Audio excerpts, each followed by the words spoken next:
স্ত্রীর বাচ্চা হবে, আমেরিকাতে নিয়ম হলো রুগীকে হাসপাতালে দিয়া চলে যাবে।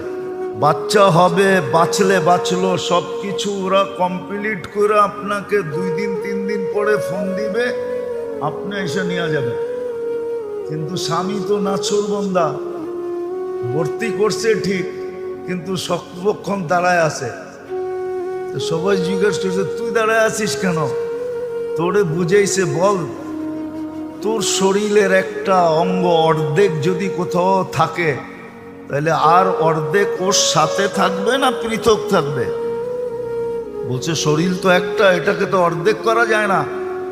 তো বলে এ তো আমার অর্ধাঙ্গনী, তো আমি ওর থেকে পৃথক থাকি কি করে? ও তো 10 মাস কষ্ট করলো আমার বাচ্চার জন্য, আমি ওর জন্য 2 দিন কষ্ট করতে পারবো না? এই স্বামী স্ত্রী